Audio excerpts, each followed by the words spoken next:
you. I couldn't sleep. I was very angry to the point where I would throw things and break things. I was suicidal. I had never acted out on it, but the thoughts were right up in my frontal.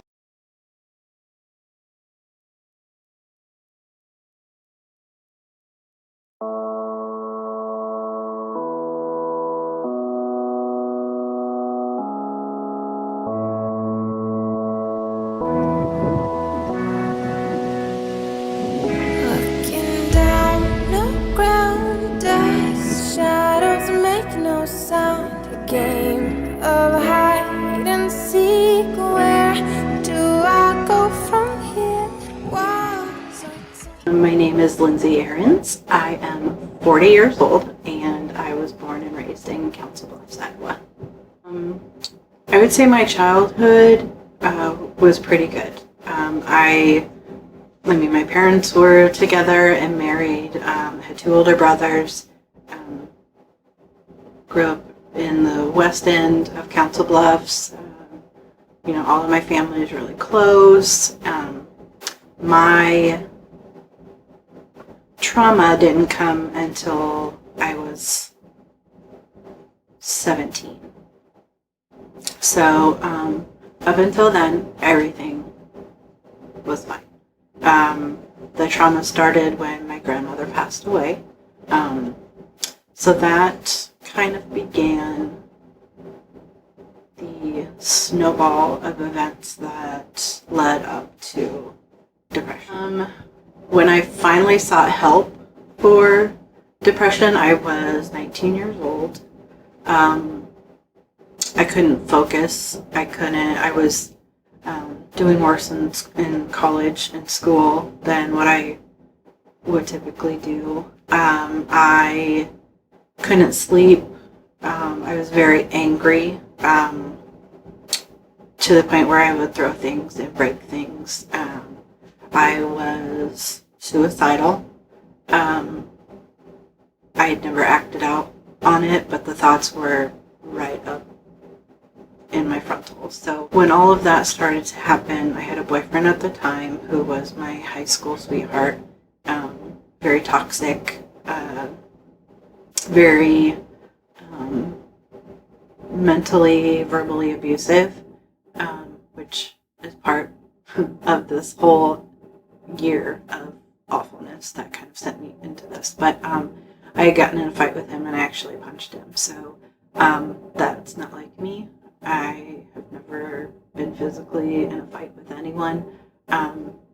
Once that happened, I knew I needed help. So I talked to my doctor and let her know everything that I was going through, and so she suggested going to therapy. So that is when I first started going to therapy when I was.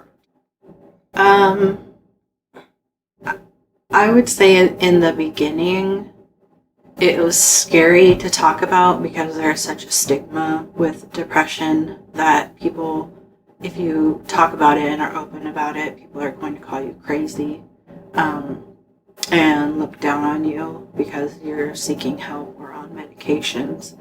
I would say that the moment I decided to start talking about it and be open with it, I realized that I was not alone. There are so many people who are suffering, but nobody wants to talk because of the stigma of being crazy or unstable, broken, all of those different things. I would say that I didn't start talking about it until I was in my 20s, is when I started being more open about it. I drank a lot through my 20s, and it was kind of a coping mechanism. There's a couple different coping mechanisms that I was going through which did not help the depression. Alcohol is a depressant, so anytime you're taking medications or going to therapy but you're drinking every single night, it's counteractive. So I kind of had to start watching what I was drinking and kind of make a lifestyle change. Otherwise, it just kept going and going and going. I would have different episodes. I would be okay for about a year, and then I could feel it happening again. And you kind of start to catch the symptoms so that you know, like, oh, I'm starting to feel this way. I need to go. It's time to call my doctor, or maybe start therapy again, or get a medication check. It was scary because, again, I was 19. This was in 98. Nobody was talking about it, and so being on medication was scary. It did help though, so I noticed that it was helping, and so I was happy to be on it because I knew that it was helping. Along the way, I've been on a couple different medications. One of them was called Effexor, and that's a very common one that is provided. The only downfall is that it has severe withdrawal symptoms. So if you miss a dose or miss 2 doses, you get what they call brain shivers. And how I can describe it is that, like, I'll be sitting here just fine, and all of a sudden I feel like I've got this little zap that goes through my body. It was probably the hardest thing being on that medication because it was scary feeling like that. Once you started taking the medication again, it would stop. But the more they kept increasing my dose, and so then I started, researching on the internet, like the dosages and the side effects to kind of confirm like that's what I was feeling. And the more research I did, the more I found out that like the dosage I was on was way too high. So that's when I decided to go from just my primary care physician and actually go see a psychiatrist. The biggest misconception is that you're broken and crying and crazy and not able to function. Like, I function just fine. And when I tell someone or come out and let them know and speak openly about being depressed, people are shocked because depression looks like a normal person. Until you're like at home and by yourself, that's when it really kicks in. But being out in, the real world, nobody's going to know just by looking at you that you're depressed. So I think again, that's where the stigma comes from, is that everyone is scared to talk about it. But the more that people become aware and start speaking about it, like, you realize there are so many people that have it. You're not alone, and you didn't know any of those people had it either. So it's not a sickness that you can see. It is a sickness. It is a disease. People don't think that it is, but it's a sickness. Like, it's just like having diabetes, that you can't see it, but you have it. You have to be treated for it. Depression is the same way. It's a sickness. It's an illness that needs to be treated. So initially, when I had came up with the idea to do this video, I had 2 people in mind. But then I had thought, I'm dealing with a mental illness, so what better time than now to be transparent?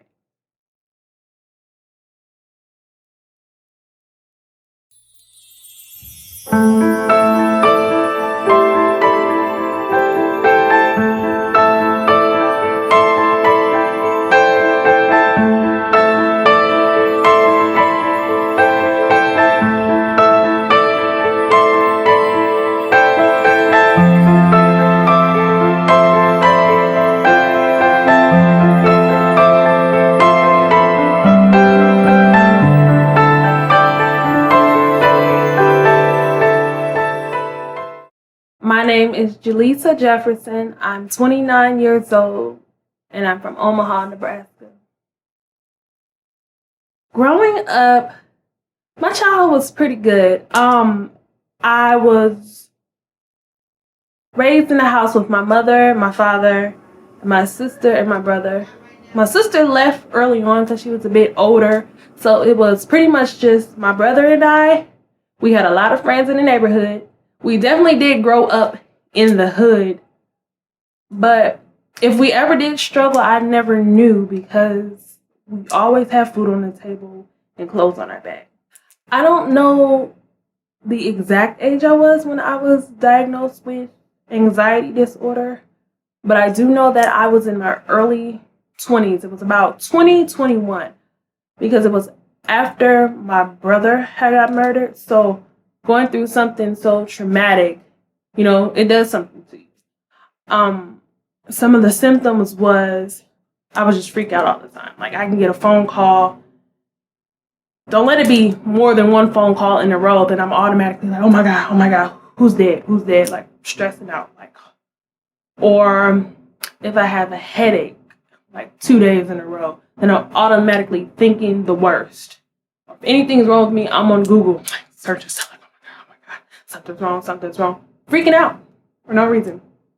Then shortly after that came the actual attacks.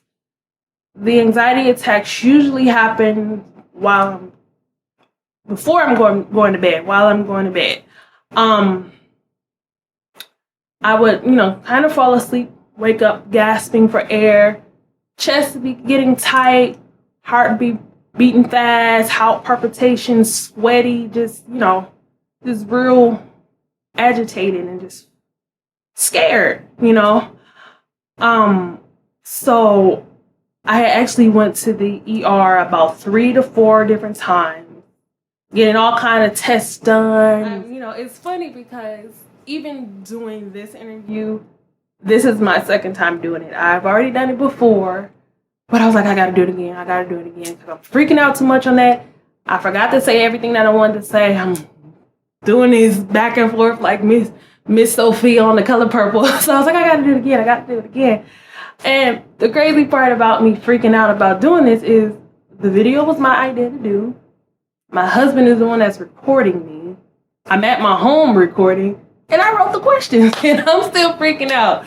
I can laugh about it now because, it is what it is. I'm used to it. I'm always freaking out. So you can just about imagine how great I do at job interviews. So, a lot of the misconceptions I think that people have about anxiety disorders or any other mental disorder is that you're crazy.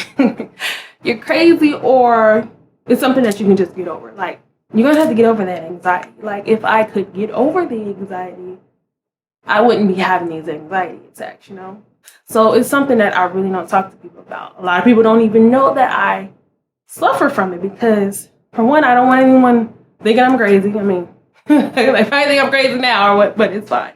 They're thinking I'm crazy or pitying me. It's like, oh, you're going through this. Oh, that's so sad.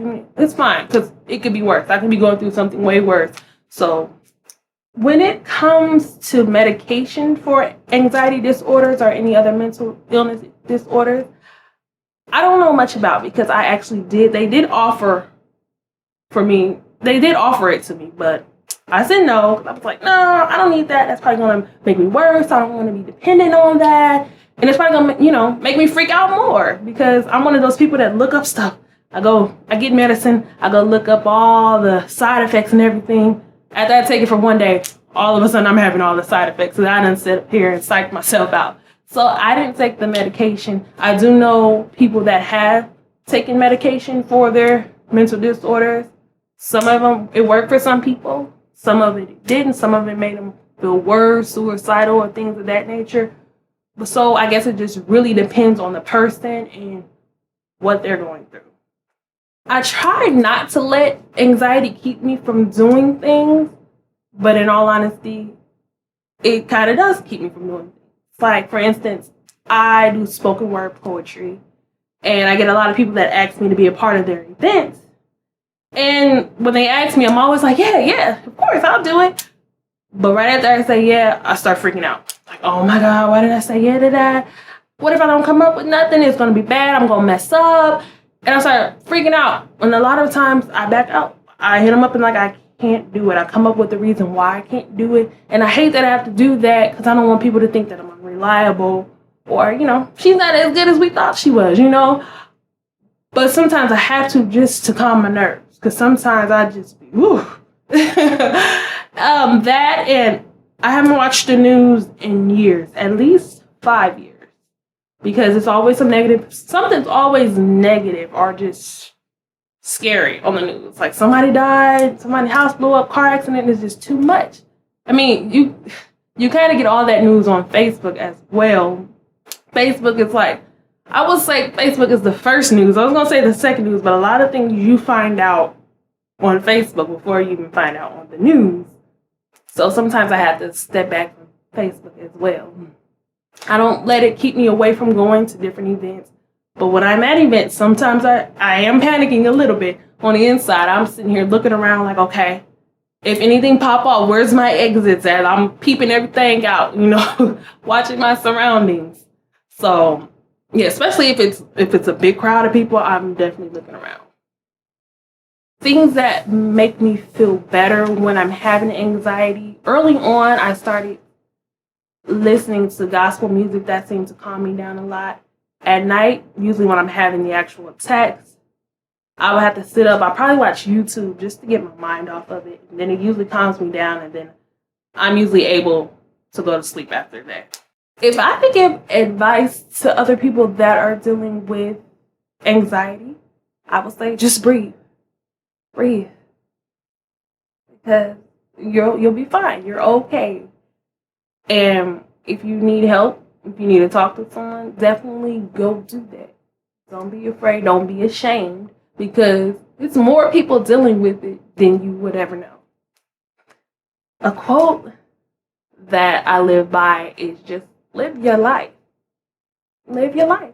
Do what you want to do, because no matter what you do, there's always going to be critics. There's always going to be somebody that has something to say. Somebody's not going to like what you're doing. Somebody's not going to like you, but I say, do you. They ain't going to like it anyway, so you might as well be happy doing what you want to do. Looking down, no ground, dust, shadows make no sound. A game of hide